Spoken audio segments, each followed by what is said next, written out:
গাজায় যুদ্ধবিরতি কার্যকর হয়েছে। এরপর রাস্তায় টহল দিতে দেখা গেছে সশস্ত্র প্রতিরোধ যোদ্ধাদের। প্রশ্ন উঠতেই পারে, হঠাৎ প্রতিরোধ যোদ্ধারা এমন প্রকাশ্যে এলো কোন আশ্বাসে? সেই প্রশ্নের উত্তরটাই যেন দিয়েছে যুক্তরাষ্ট্রের প্রেসিডেন্ট ডোনাল্ড ট্রাম্প।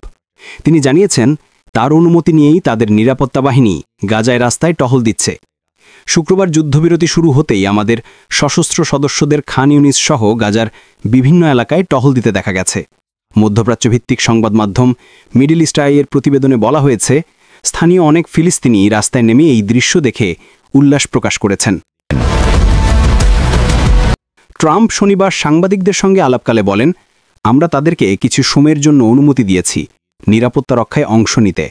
তারা বলেছে তারা সমস্যাগুলো থামাতে চায়। তারা এই বিষয়ে খোলামেলা ছিল, তাই আমরা তাদের অনুমোদন দিয়েছি।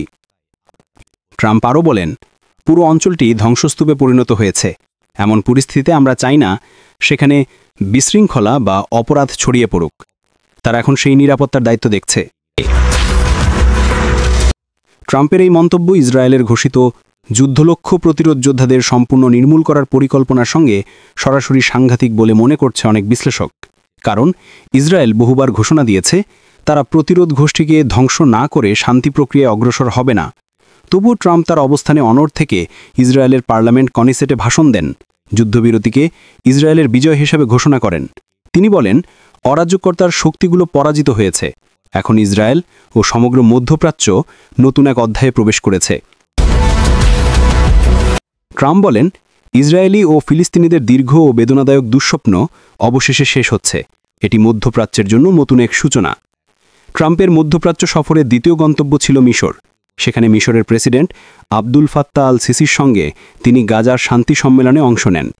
ট্রাম্পের ঘোষিত ২০ দফা শান্তি পরিকল্পনার অনেক দিক এখনও পরিষ্কার নয়।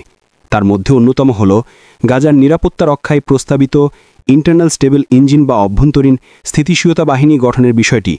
মিশর এই বাহিনী গঠনে আগ্রহী। এই বাহিনীতে মার্কিন সেনারাও অংশ নিয়েছে বা অংশ নেবে বলে পরিকল্পনা করা হচ্ছে। পরিকল্পনা অনুযায়ী যুক্তরাষ্ট্র গাজার পুনর্গঠন ও নিরাপত্তা তদারকি করবে। ট্রাম্পের নেতৃত্বাধীন বোর্ড বা পিস বোর্ডের মাধ্যমে প্রথমে ধারণা করা হয়েছিল যুক্তরাজ্যের সাবেক প্রধানমন্ত্রী টনি ব্লেয়ার এই বোর্ডে যুক্ত হতে পারেন। কিন্তু ট্রাম্প ইঙ্গিত দিয়েছেন তার চূড়ান্ত সিদ্ধান্ত এখনও হয়নি। তিনি বলেন, আমি টনিকে সবসময় পছন্দ করি, কিন্তু তাকে সবাই গ্রহণযোগ্য মনে করে কিনা তা জানতে চাই। অন্যদিকে ট্রাম্পের পরিকল্পনায় হামাস সদস্যদের জন্য সাধারণ ক্ষমার সুযোগও রাখা হয়েছে, যা নিয়ে বিতর্ক তৈরি হয়েছে। তবু ট্রাম্পের মতে গাজার কোনো গঠন প্রক্রিয়ায় হামাসকে সম্পূর্ণ বাদ দেওয়া সম্ভব নয়। তিনি বলেন, ২ মিলিয়ন মানুষ ধ্বংসস্তূপে ফিরে যাচ্ছে। তারা ঘরবাড়ি বানাবে, ব্যবসা শুরু করবে। এমন অবস্থায় অপরাধ বা অরাজকতা ঠেকাতে স্থানীয় কাঠামো দরকার। তাই আমরা চাই গাজা নিরাপদ থাকুক।